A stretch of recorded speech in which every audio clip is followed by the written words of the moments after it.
ये केवल बात बीटेक, बीसीए, बीबीए, एमसीए या फिर मतलब कोई भी और डिग्री हो सकती है। केवल ये बातें जिन लोगों के लिए मैं बता रहा हूँ, BTech, BBA, BCA, MCA, MA, केवल इन लोगों पर नहीं और भी लोगों पर लागू होती है। एंड सभी लोगों को ये बातें समझ में आनी चाहिए और पता होना चाहिए। उदाहरण के तौर पर अगर कोई बीएड करने के लिए सोचता है तो ऑफन वो बस ये सोचता है कि बीएड कर लेंगे किसी भी तरह तो बस टीचर बन जाएंगे, ठीक है। लेकिन ऐसा हकीकत नहीं है। इस बात को आपको समझना होगा कि बीएड करने के लिए जो एलिजिबिलिटी क्राइटेरिया होती है, वही एलिजिबिलिटी क्राइटेरिया जरूरी नहीं है कि गवर्नमेंट जॉब करने के लिए भी हो, और हाँ, वही एलिजिबिलिटी क्राइटेरिया जरूरी नहीं है कि प्राइवेट जॉब करने के लिए भी हो, ठीक है। उदाहरण के तौर पर मान लो किसी भी कॉलेज में तुम्हें एडमिशन लेना है, बहुत सिंपल सा बात है, आप किसी भी लेवल पर कहीं पर भी जाके पता करके इस बात को वेरीफाई कर लीजिएगा। सिंपल सा बात है, जैसे मान लो बीएड में एडमिशन लेना है और लेट से वो तुमसे बोलते हैं कि ग्रेजुएशन में, ठीक है, आपका यूजी में जो है ग्रेजुएशन में इन्होंने बोला कि अगर आपके 50% मार्क्स हैं तो आप हमारे यहाँ से बीएड कर सकते हैं। बीएड का एंट्रेंस हो या जैसे भी प्राइवेट में डिस्टेंस से पैसा देकर जैसे भी कोई बच्चा कर रहा हो बीएड, तो मान लो आपको ये पता चलता है कि अच्छा आपका 50% ग्रेजुएशन में है तो आप बीएड में एडमिशन ले सकते हो। तो अभी ग्रेजुएशन का कोई डेफिनेशन है भाई, 4 साल का कोई बीटेक करके आ रहा है वो भी तो ग्रेजुएट ही है, कोई एमबीबीएस करके आ रहा है 5 साल का वो भी तो ग्रेजुएट ही है, कोई बीसीए करके आ रहा है, कोई एमबीए करके आ रहा है, कोई एमसीए करके आ रहा है, ठीक है, कोई बीबीए करके आ रहा है। तो तरह तरह की लोग डिग्री लेकर आते हैं। वो ऑप्शन ध्यान नहीं देते हैं कि बीएड में तुम्हारा एडमिशन हो जाएगा और देने वाले आपको डिग्री देंगे, नौकरी नहीं देंगे। देने वाले आपको डिग्री देंगे, नौकरी नहीं देंगे। क्योंकि डिग्री तो ऐसा है कि जो है थोड़ा सा पैसा खर्चा कर दोगे तो ऐसे ऐसे कॉलेज हैं जहां घर बैठे बैठे लोगों को डिग्री पकड़ा देते हैं 3-5 करके, वो क्या वैसा ही आपको नौकरी भी मिल जाएगी? ये पॉसिबिलिटी तो है नहीं। तो अब है क्या, आप देखो ना, बीएड करने के लिए जो eligibility criteria normal graduation 50% plus BEd किए हो और मान लो सीटेट पास हो, ठीक है, तो आप एक तरह से आदमी को लगता है कि टीचर बनने के लिए एलिजिबल हो गए। ये बात सच का सिर्फ 1/10वां हिस्सा है। अगर आप गवर्नमेंट जॉब जब करने जाओगे तो यहां पर आपको यह पता चलेगा कि एलिजिबिलिटी क्राइटेरिया टोटली अलग होता है, टोटली अलग होता है, ठीक है। आप इस बात को समझिए, जब आप बीएड करने के लिए सोचे तो यहां जो आपका एलिजिबिलिटी क्राइटेरिया है, कल को आप गवर्नमेंट जॉब का पेपर देने जा रहे हो तो यहां से यहां में कुछ बदलेगा थोड़ी ना।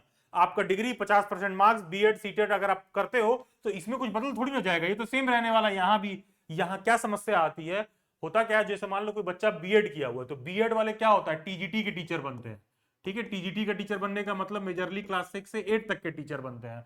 तो होगा क्या, लेट से तुमको टीजीटी सोशल साइंस का फॉर्म फिल करना है, कल को कोई वैकेंसी रिलीज हुई स्कूल लेवल पर टीजीटी सोशल साइंस की गवर्नमेंट जॉब में, वहां पता है आपसे क्या लिखा रहेगा, वो बोलेगा कि ग्रेजुएशन में आपका हिस्ट्री या ज्योग्राफी में से कोई एक सब्जेक्ट होना चाहिए, एंड साथ में या तो आपने इकोनॉमिक्स पढ़ा हो या तो आपने पॉलिटिकल साइंस जरूर से 2 ईयर के लिए पढ़ रखा हो। तो जितने पता चलेगा बीटेक, बीबीए, बीसीए, एमसीए, ये सब बाहर हो जाएंगे, वो टीजीटी सोशल साइंस के लिए फिर एलिजिबल ही नहीं है।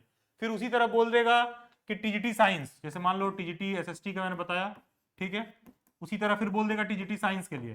टीजीटी साइंस के लिए क्या बोल देगा कि ग्रेजुएशन में आपने कंपलसरी तौर पर सभी ईयर में बॉटनी पढ़ा हो, साथ में किसी एक ईयर में केमिस्ट्री पढ़ा हो, कुछ इस तरह का कॉम्बिनेशन रख देगा। तो होता क्या है, यहां आपको बीएड का डिग्री मिल जाएगा लेकिन कल को जब गवर्नमेंट जॉब में जाओगे तो एलिजिबिलिटी सेट नहीं बैठेगी। उसी तरह टीजीटी मैथ्स में बोल देगा कि या तो बीएससी मैथमेटिक्स होना चाहिए या फिर स्टैटिस्टिक्स में किसी एक चीज में डिग्री होना चाहिए, लेकिन यहां बीएड करने के लिए आपसे कुछ नहीं बोल रहा है। बीएड करने के लिए सिंपल से क्या बोल रहा है, ग्रेजुएशन में 50% है। बीएड करते समय कहीं से आपसे ये नहीं बोलता है कि परसेंटेज कितना होना चाहिए, सॉरी, बीएड करते समय कहीं से आपसे ये नहीं बोलता है कि आपका सब्जेक्ट क्या होना चाहिए। बहुत कम ऐसे इंस्टीट्यूट्स हैं जहां पर वो आपको बोले कि आपका सब्जेक्ट क्या होना चाहिए। दिल्ली यूनिवर्सिटी है, जामिया है, ये लोग थोड़ा एडमिशन लेते समय सब्जेक्ट पर फिल्टर लगाते हैं, बाकी यूनिवर्सिटी तो कुछ नहीं लगाती है, बस उनको पैसा दीजिए और बीएड का डिग्री ले लीजिए। ग्रेजुएशन 50% मार्क्स है, कोई सा भी डिग्री करके आ रहा हो बस बीएड कर लो। बच्चे की लिटरली बता रहा हूँ, ज्ञान चक्षु तब खुलते हैं, आंखें तब खुलती हैं, कल को जब गवर्नमेंट जॉब की वैकेंसी आना शुरू करती है तो देखता है हम तो एलिजिबल ही नहीं है।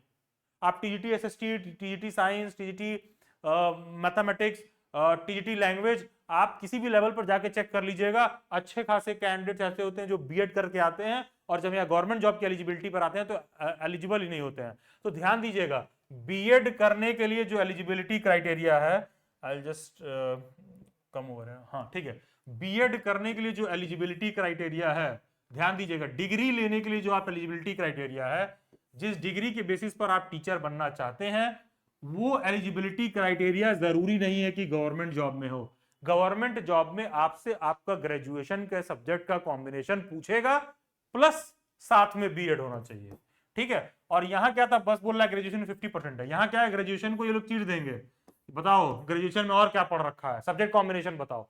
तो ऑफन लोग बीएड में एडमिशन लेते समय इस बात को ध्यान नहीं देते हैं और बीएड में एडमिशन ले लेते हैं और बाद में उनको बड़ा वाला कट जाता है, जॉब अब नहीं मिल पाती है।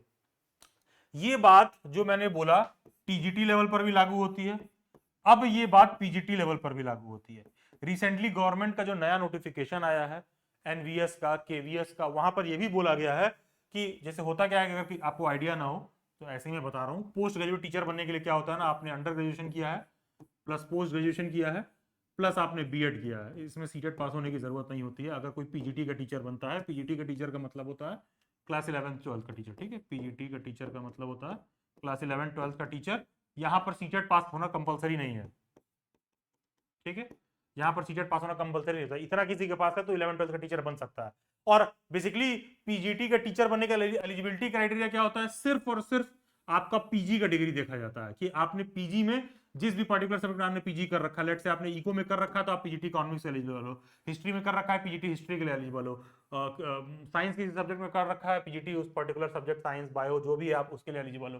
तो जिस भी पर्टिकुलर सब्जेक्ट में आपने पीजी कर रखा है उस पर्टिकुलर सब्जेक्ट में आप पीजीटी बन सकते थे। लेकिन रिसेंटली गवर्नमेंट का नया नोटिफिकेशन आया है केवीएस के लिए, एनवीएस के लिए, most probably majority of institute इसको फॉलो करेंगे। अब इन्होंने क्या कह दिया है कि जिस भी सब्जेक्ट में आपने पीजी कर रखा है, जरूरी है कि किसी एक ईयर या सेमेस्टर में वो सब्जेक्ट आपने अंडर ग्रेजुएशन पे भी पढ़ रखा हो, तभी आप पीजीटी के लिए एलिजिबल हैं।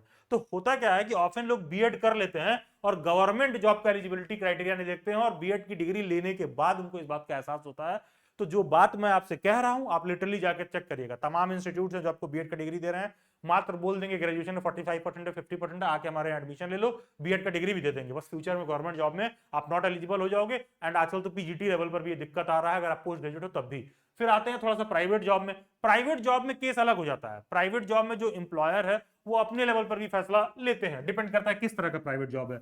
क्या वो प्राइवेट जॉब किसी स्कूल के टीचिंग के लिए आपको है, क्या वो प्राइवेट जॉब किसी लेट से इंटर कॉलेज के लिए है, ठीक है, किसी इंटर कॉलेज के लिए है, ठीक है, क्या वो प्राइवेट जॉब जो है किसी कोचिंग के लिए है, ठीक है, क्या वो प्राइवेट जॉब किसी एडटेक के लिए है, ठीक है, क्या वो प्राइवेट जॉब किसी ट्यूशन के लिए है, ठीक है। अगर जिनको आइडिया नहीं है कि यहाँ ट्यूशन क्यों इतना मैं हाईलाइट कर रहा हूँ, भाई गुड़गांव, नोएडा, दिल्ली में तमाम ऐसे ट्यूटर्स हैं जिनको मैं जानता हूँ जिनकी सैलरीज ऑलमोस्ट आप मान के चलिए कि 60,000 70,000 रुपीज वो लोग पर मंथ अर्न करते हैं केवल ट्यूशन पढ़ा के, इसलिए ट्यूशन वाला बात भी मैंने इंक्लूड कर दिया है। एडटेक में, एडटेक वाले तो जो है डजंट मैटर कि आपका एलिजिबिलिटी के हिसाब से बीएड में सेट बैठ रहा है कि नहीं बैठ रहा है, वो तो बीटेक उटेक वाले स्टूडेंट्स को प्रेफर करते हैं। जैसे अगर डेली बाइट्स एक एडटेक प्लेटफॉर्म है तो हमारे यहाँ हम लोग तो प्रेफर करते हैं कि कोई बच्चा बीटेक का हो और जिसको मैथ साइंस वगैरह की अंडरस्टैंडिंग हो, क्योंकि टेक्नोलॉजी में लेकर ज्यादा अभ्यस्त रहता है, तो प्राइवेट वाले अपने हिसाब से करते हैं।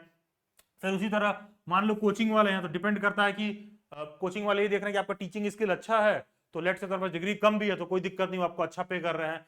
फिर स्कूल में अगर जा रहे हो तो स्कूल के डायरेक्टर के ऊपर है, वो देख रहा है कि अच्छा यार आपका सब्जेक्ट कॉम्बिनेशन नहीं बन रहा है, सीटेट पास हो तब भी अगर उसको लगता है कि इंटरव्यू में लेना है तो वो ले लेगा, ठीक है। तो होता क्या है, ऑफन डिग्री लेने से पहले हम लोग नौकरी का एलिजिबिलिटी क्राइटेरिया नहीं समझते हैं। एंड मेजरली 90% लोग जब बीएड वगैरह करते हैं तो कहीं ना कहीं उनके दिमाग में गवर्नमेंट जॉब प्रायोरिटी रहता है, उनको लगता है बीएड कर लेंगे तो सरकारी टीचर बन जाएंगे। बीएड कर लेना कहीं से भी सरकारी टीचर बनने का मानक नहीं है।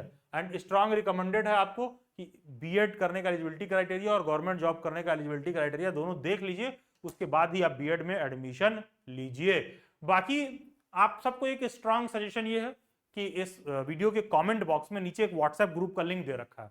अगर आप बीएड करने के लिए सोच रहे हो और एक सीरियस कैंडिडेट हो किसी भी सेंट्रल यूनिवर्सिटी के लिए, सीयूईटी के एंट्रेंस एग्जाम्स के लिए, जो भी इंडिया के मेजर सेंट्रल यूनिवर्सिटीज हैं, अगर वहां से आप बीएड करना चाहते हो तो नीचे दिए गए टीचर एजुकेशन रिसोर्स वाले टेलीग्राम ग्रुप से जरूर जुड़ जाइएगा और व्हाट्सएप ग्रुप से भी जरूर जुड़ जाइएगा, सभी केवल और केवल जेन्युइन ऑथेंटिक अपडेट्स के लिए। Thank you and God bless you, best Vishesh, बहुत सारी शुभकामनाएं, ऑल द वेरी बेस्ट।